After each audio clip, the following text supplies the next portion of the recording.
Good morning and welcome to west class affairs.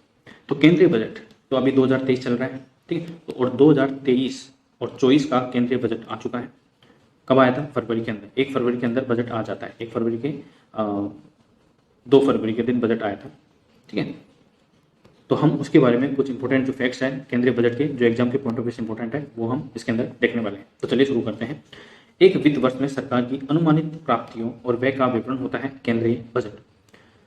अनुच्छेद 112 में और भाग 5 में केंद्रीय बजट का उल्लेख नहीं किया गया है, बल्कि अनुच्छेद 112 और भाग 5 के अंदर वार्षिक वित्तीय विवरण का उल्लेख किया गया है। भारत का राष्ट्रपति प्रत्येक वित्तीय वर्ष के लिए संसद के दोनों सदनों के समक्ष वार्षिक वित्तीय विवरण प्रस्तुत करता है।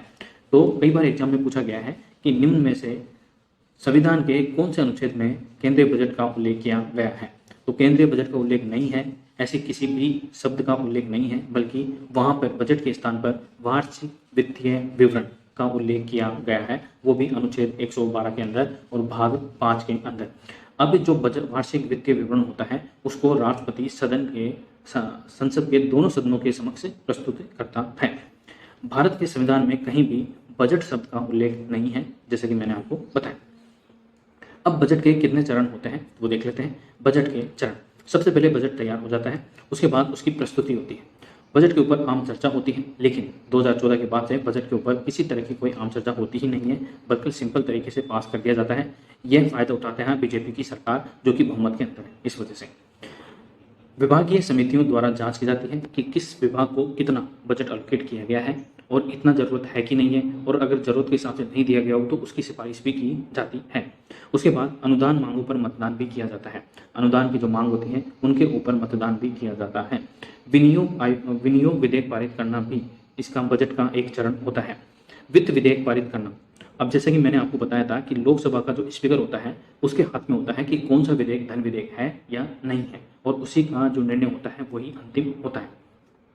तो बजट के चरण कौन कौन से हो गए? एक तो प्रस्तुति हो गई, आम चर्चा हो गई, विभागीय समितियों द्वारा जांच हो गई, अनुदान मांगों पर मतदान हो गया, विनियोग विधेयक पारित करना हो गया, और वित्त विधेयक पारित करना हो गया।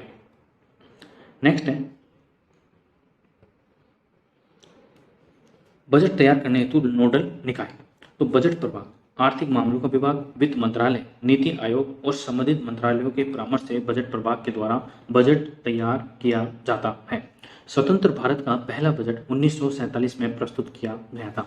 तो अगर आपसे पूछा जाए कि स्वतंत्र भारत का पहला बजट किस वर्ष प्रस्तुत किया गया था, तो 1947 के अंदर प्रस्तुत किया गया था। और बजट का जो नोडल निकाय है उसके अंदर कौन कौन शामिल होता है? तो आर्थिक मामलों का विभाग, वित्त मंत्रालय, नीति आयोग और संबंधित मंत्रालयों के जो व्यक्ति होते हैं, कर्मचारी होते हैं, अधिकारी होते हैं, वो शामिल होते हैं। बजट के प्रमुख घटक कौन कौन से हैं? तो बजट के जो प्रमुख घटक हैं वो देख लेते हैं। राजस्व और पूंजी प्राप्तियों का अनुमान। तो राजस्व और जो पूंजी प्राप्तियां हैं उनका अनुमान लगाया जाता है बजट के अंदर कि कितना राजस्व आएगा, कितनी पूंजी अपन को लगानी पड़ेगी, तो वो सारा अनुमान इस बजट के अंदर किया जाता है। राजस्व बढ़ाने के लिए तरीके और साधन के ऊपर चर्चा की जाती है कि कौन कौन से साधन हैं, कौन कौन से तरीके हैं जिससे कि राजस्व में वृद्धि की जा सके। वह अनुमान, कितना खर्च किया जाएगा उसका अनुमान भी, और कितना खर्च होगा उसका अनुमान भी बजट के अंदर किया जाता है। समाप्त हो रहे वित्तीय वर्ष की वास्तविक प्राप्तियां व कमी और अधिशेष कितनी है। उसके बाद आने वाले वित्तीय वर्ष की आर्थिक और वित्तीय नीतियां के ऊपर कितना खर्च किया जाएगा, कितना व्यय किया जाएगा, उसके ऊपर भी चर्चा होती है। वर्ष 2017 तक भारत सरकार द्वारा 2 बजट पारित किए जाते थे, एक तो रेल बजट और दूसरा आम बजट, लेकिन उसके बाद से दोनों को एक में ही शामिल कर दिया गया। नेक्स्ट है वित्त विधेयक पारित करना। तो ये बजट के प्रमुख घटक हो गए। कौन कौन से? राजस्व और पूंजी प्राप्तियों का अनुमान, राजस्व बढ़ाने के तरीके और साधन, व्यय अनुमान, समाप्त हो रहे वित्तीय वर्ष की वास्तविक प्राप्तियां और व्यय, आने वाले वित्तीय वर्ष की आर्थिक और वित्तीय नीति और वित्त विधेयक, ये होते हैं, ठीक है, बजट के प्रमुख घटक।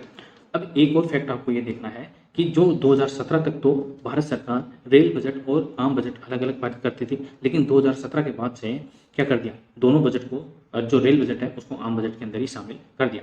और पहला डिजिटल बजट किसके द्वारा पारित किया गया था? तो निर्मला सीतारमण के द्वारा पारित किया गया था 2021 के अंदर। तो ये भी आपको ध्यान रखना है। नेक्स्ट है भारत का संविधान बजट के लिए अन्य कौन से प्रावधान करता है, वो भी देख लेते हैं। राष्ट्रपति की सिफारिश के बिना अनुदान की मांग नहीं की जा सकती। करारारोपण वाला कोई धन विधेयक पेश नहीं किया जा सकता। तो राष्ट्रपति के सिफारिश के बिना एक तो अनुदान की मांग नहीं की जा सकती, ये संविधान बजट के लिए प्रावधान करता है। और दूसरा, करारारोपण वाला कोई धन विधेयक पेश नहीं किया जा सकता। अगर कोई भी कर आरोपित किया जाता है तो वो धन विधेयक के रूप में पेश नहीं किया जाएगा, बल्कि वित्त विधेयक के रूप में पेश किया जाता है। कानून द्वारा किए गए विनियोग के अलावा भारत की संचित निधि से कोई धन नहीं निकाला जा सकता। अब जो संचित निधि होती है अनुच्छेद 267 के अनुसार, ठीक है, अनुच्छेद 266 और 67, संचित निधि से कोई भी धन नहीं निकाला जा सकता बिना किसी विनियोग विधेयक के। अब संसद की भूमिका क्या होती है तो वो देख लेते हैं। धन वित्त विधेयक कराराधान को शामिल करते हुए केवल लोकसभा में प्रस्तुत किया जाएगा। अब ये आपको पता होना चाहिए कि धन विधेयक और वित्त विधेयक, ठीक है, जिसके अंदर कराधान को शामिल करते हुए केवल और केवल लोकसभा के अंदर प्रस्तुत किया जाएगा, ना कि राज्यसभा के अंदर। अनुदान की मांग पर मतदान, राज्यसभा के पास ऐसी कोई शक्ति नहीं है कि वो अनुदान की मांग पर मतदान कर सके। धन वित्त विधेयक 14 दिनों के भीतर राज्यसभा द्वारा लोकसभा को वापस भेज दिया जाता है। अगर नहीं भेजते हैं, अगर राज्यसभा, जैसे कि मान लो लोकसभा के अंदर जो धन विधेयक आया, ठीक है, क्योंकि वो लोकसभा के अंदर ही प्रस्तुत किया जाता है, लोकसभा ने पारित करके राज्यसभा के अंदर भेज दिया, तो राज्यसभा सिफारिश कर सकती है। अगर 14 दिन के भीतर कर देती है तो ठीक है। तो लोकसभा भी ये मानने को मजबूर नहीं है, बाध्यकारी नहीं है कि राज्यसभा के द्वारा धन विधेयक के ऊपर सिफारिश माने ही।